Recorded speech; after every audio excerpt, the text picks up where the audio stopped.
Hi నమస్తే welcome to our channel. ఈరోజు night డిన్నర్కి అయితే నేను చేసిన వంటలు ఏంటో చూపిస్తాను. ఇక్కడ చిన్నది మీల్ మేకర్ అండి, ఒక హాఫ్ కప్పు నానబెట్టి ఉంచుకున్నాను. ఇలాగా మామూలుగా పెద్ద అయితే ఉడకబెట్టుకోవచ్చు, చిన్నది కొంచెం ఒక గంట సేపు నానబెడితే సరిపోతుంది కర్రీ వండుకోవడానికి. టేస్ట్ కూడా చాలా బాగుంటుంది చపాతీకి కానీ జొన్న రొట్టెలోకి కానీ, అందుకని ఇలా నానబెట్టాను. మామూలుగా దీన్ని అయితే ముందుగా ఒక 2 సార్లు వాటర్ పోసి శుభ్రంగా కడిగేసి మళ్ళీ తర్వాత వాటర్ వేసి ఇలా నానబెట్టి ఉంచుకోవాలి. అప్పుడే కర్రీ అనేది బాగా వస్తుంది. ఇప్పుడైతే స్టవ్ మీద బాండి పెట్టేసుకొని ఇంకా ఇందులోకి అయితే ఒక 2 స్పూన్ల ఆయిల్ వేసుకుందాం, 2 టేబుల్ స్పూన్ల వరకు. అలాగే ఉల్లిపాయ కట్ చేసి పెట్టుకున్నాను, కొత్తిమీర కరివేపాకు, ఇంకా అలాగే 2 మీడియం సైజు టమాటాలు కూడా కట్ చేసి పెట్టుకోవాలి. ఇంకా ఇందులోకి అయితే తాలింపు కోసం అయితే కొద్దిగా జీలకర్ర ఆవాలు, కొంచెం షాజీరా వేసుకోవాలి. వేసుకున్న తర్వాత కట్ చేసి పెట్టుకున్న ఉల్లిపాయ ముక్కలు వేసుకుందాం. ఉల్లిపాయ ముక్కలు కొంచెం వేగిన తర్వాత ఇందులోకి అల్లం వెల్లుల్లి పేస్ట్, అలాగే పసుపు కూడా ఒక హాఫ్ టీ స్పూన్ వేసుకుంటే సరిపోతుంది. ఈ ఉల్లిపాయలు అనేది కొంచెం మంచిగా ఫ్రై కావాలి. ఇప్పుడు పసుపు అయితే వేసుకుందాం. అల్లం వెల్లుల్లి పేస్ట్ అయితే ఒక 2-3 వెల్లుల్లిపాయలు, ఒక చిన్న ఇంచు అల్లం ముక్క అప్పటిదప్పుడు ఇట్లా దంపేసుకుంటే బాగుంటుంది. టేస్ట్ అనేది స్మెల్ కూడా చాలా బాగుంటుంది. నేనైతే ఈ కొంచెం అప్పుడే చిన్న రోట్లో దంపేసుకున్నాను. అదే ఇందులో కొంచెం వేసి పచ్చివాసన పోయేంత వరకు ఇట్లా ఫ్రై చేసుకుందాం. తర్వాత ఇక్కడ తీసుకున్న కొత్తిమీర కరివేపాకు కూడా ఇందులో వేసుకుందాం. వేసుకున్నాక మరోసారి కలిపేసుకొని టమాటోలు కట్ చేసి పెట్టుకున్నాం కదా, టమాటోలు కొంచెం పుల్లగా ఉంటే ఈ కర్రీకి టేస్ట్ అయితే బాగా వస్తుంది.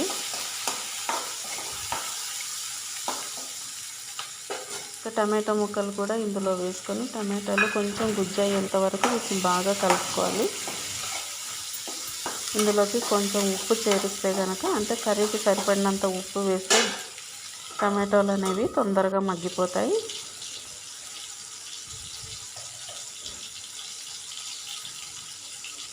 ఇలా ఉప్పు వేసుకున్న తర్వాత ఒకసారి కలిపేసుకొని నానబెట్టుకున్న మీల్ మేకర్ ఉంది కదా, వాటర్ లేకుండా మొత్తాన్ని పిండి వేసుకోవాలి. ఇప్పుడు కారం కూడా ఒక టీ స్పూన్ అయితే వేస్తున్నాను. కొంచెం తక్కువే పడుతుందిలేండి, ఎందుకంటే హాఫ్ కప్పు మాత్రమే నేను తీసుకున్నాను కాబట్టి తక్కువే పడుతుంది కారం అయితే.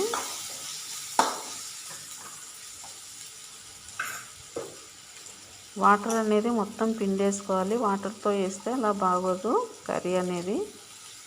ఇలా మొత్తం పిండేసుకొని ఇందులో వేసి ఇందులో బాగా ఫ్రై చేసుకోవాలి మీల్ మేకర్ అనేది.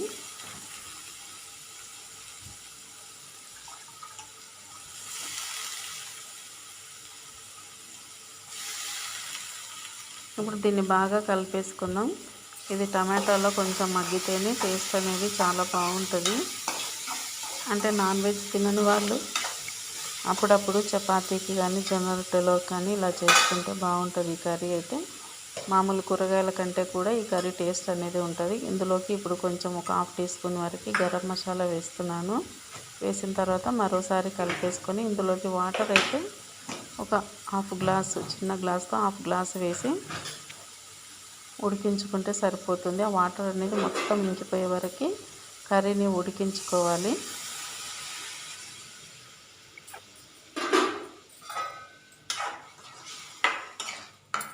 ఇలా బాగా కలుపుకున్నాక వాటర్ అంతా ఇంకిపోతుంది కదా, అప్పటి వరకు పెట్టుకోవాలన్నమాట స్టవ్ మీద. ఇది సేమ్ చూడడానికి కీమా లాగానే ఉంటుంది, కాకపోతే ఇంకా కీమా తిన్న వాళ్ళకి టేస్ట్ అనేది తెలుస్తుంది కదా.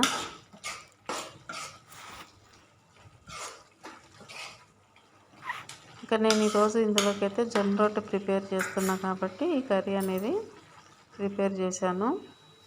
ఇంకా జొన్న రొట్టె కోసం అయితే నేను ఆల్రెడీ కొంచెం పిండి తడిపేసి పెట్టుకున్నాను, ఒక గ్లాసుడు, ఎక్కువైతే కాదు. ఆల్రెడీ పక్కన స్టవ్ మీద అయితే బియ్యం పెట్టేశాను ఒక హాఫ్ గ్లాస్ వరకు. అంటే రొట్టె తింటే అన్నం కొంచెమే పడుతుంది కదా, అందుకనమాట. పిండి అయితే బాగా కలిపేసుకొని ఇప్పుడు జొన్న రొట్టె అయితే ప్రిపేర్ చేసుకుందాం.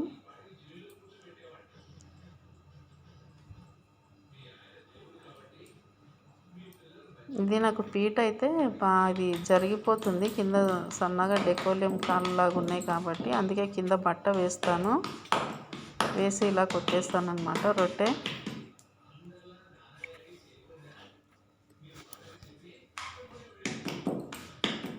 పీట కూడా మామూలుగా పెద్దగా లేదు, మీడియం సైజులో ఉంది కాబట్టి రొట్టె కూడా అంతే చేస్తాను నేను. ఇంకా పెద్దగా చేయాలంటే పెద్ద పీట అయితే బాగుంటుంది. ఇలా కొట్టేసిన తర్వాత పెంక బాగా కాలిన తర్వాత దీన్ని పెంక మీద వేసేసుకొని కొద్దిగా వాటర్ చల్లేసి కాలిన తర్వాత రెండు వైపులా కాల్చుకోవడమే రొట్టెనైతే. అంటే చపాతీ అయితే మామూలుగా తొందరగా అవుతుంది కదా, జొన్న రొట్టె అయితే కొంచెం లేటుగానే కాలుతుంది.